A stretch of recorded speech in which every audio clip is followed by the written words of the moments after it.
초기에 발견하면 충분히 대처할 수가 있거든요. 하지만 너무 늦게 오시면 해드릴 수 있는 게 없어서 결국 뽑게 되는 경우가 많습니다.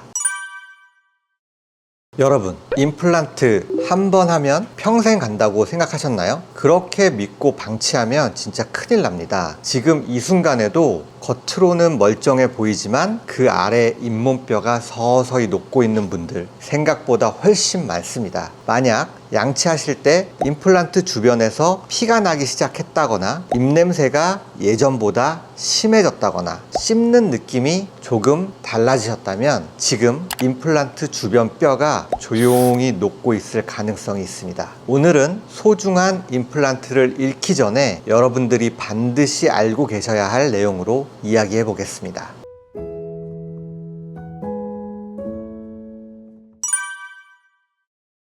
안녕하세요. 임플란트 수술 26,000건 이상을 직접 집도해온 26년차 치과의사 원태희입니다. 사람들이 정말 많이 착각하는 것, 제가 진료실에서 정말 자주 듣는 말이 있습니다. 원장님, 임플란트는 안 썩잖아요. 그러니까 그냥 평생 쓸 수 있는 거 아니에요? 맞습니다. 임플란트 자체는 금속이기 때문에 절대 썩지 않습니다. 하지만 임플란트를 잡아주고 있는 건 금속이 아니라 여러분의 잇몸과 잇몸뼈입니다. 그 잇몸과 뼈는 자연치아와 똑같이 염증이 생기면 녹아내릴 수밖에 없는 살아있는 조직입니다. 이 사실을 모르고 임플란트니까 괜찮겠지 하고 방치하는 순간 문제는 시작됩니다.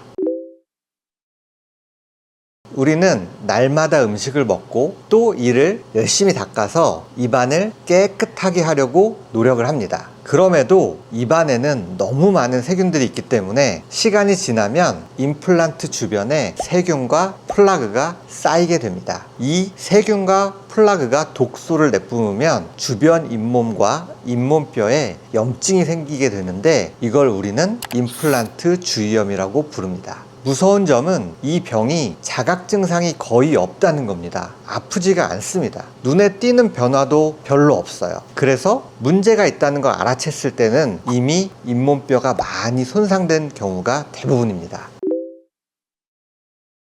그럼 임플란트 주위염은 왜 생길까요? 임플란트 주위염은 특정 사람에게만 걸리는 병이 아니고 누구에게나 올 수 있는 질환입니다. 보통 다음에 4가지 정도를 주된 원인으로 보고 있습니다. 첫 번째, 관리의 사각지대. 임플란트 보철물은 구조상 잇몸 안쪽으로 칫솔이 잘 닿지 않는 공간이 생길 수밖에 없습니다. 그곳에 플라그가 쌓이게 되면 염증은 생각보다 쉽게 생길 수 있습니다. 두 번째, 유지 관리의 부족. 임플란트 했다고 이제 스케일링 안 해도 된다고 생각하시는 분들 의외로 엄청 많습니다. 하지만 임플란트는 치아보다 정기 관리가 훨씬 더 중요합니다. 보통 6개월이나 1년에 한 번씩은 반드시 치과에 가셔서 정기 관리를 하셔야 합니다. 세 번째, 전신 질환과 흡연. 당뇨가 있으시거나 담배를 많이 피우시는 분들은 특히 더 주의해 주셔야 합니다. 이분들은 일반인들보다 잇몸 염증이 더 심해지고 빠르게 악화될 수 있어요.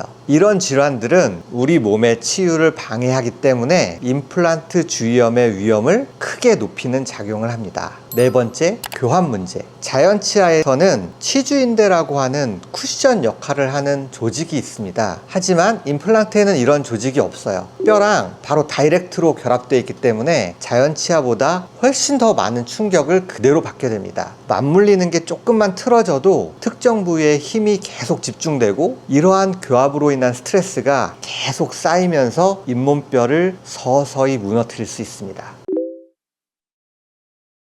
다음으로 임플란트 주위염의 진행 단계를 보면 처음에는 양치할 때 피가 조금 나거나 잇몸이 살짝 붓는 정도입니다. 이때 대부분은 이렇게 생각을 하세요.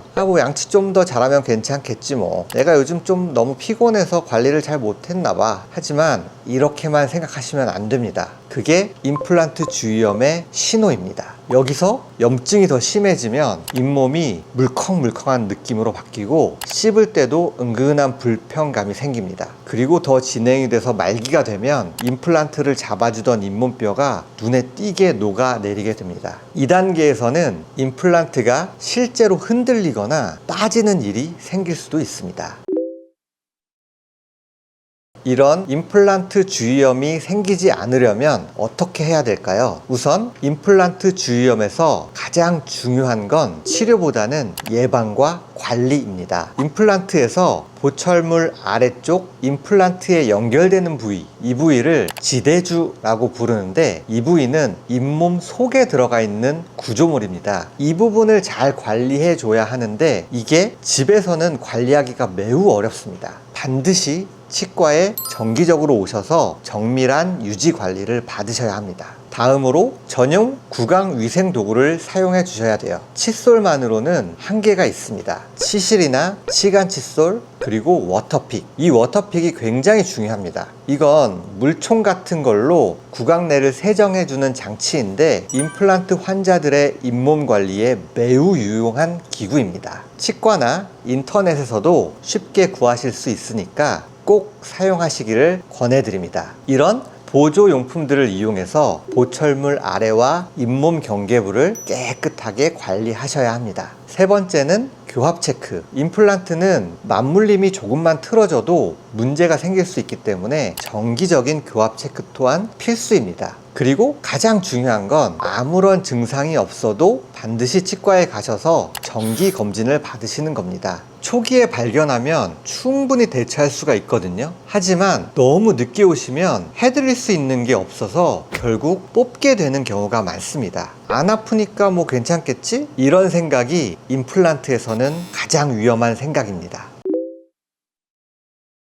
그런데 나름 신경 써서 관리한다고 하고 치과에도 자주 갔는데 이미 뼈가 녹아버린 상황이 있을 수 있어요. 이때는 그럼 어떻게 치료해야 될까요? 보통 초기라면 염증 조절 치료로 진행을 어느 정도 멈출 수 있습니다. 이건 스케일링 하듯이 잇몸 아래쪽 부위를 정기적으로 청소해 주면서 염증의 진행을 막거나 늦추는 방법입니다. 하지만 뼈 손실이 어느 정도 진행이 됐다면 염증 조절 치료만으로는 막을 수가 없어요.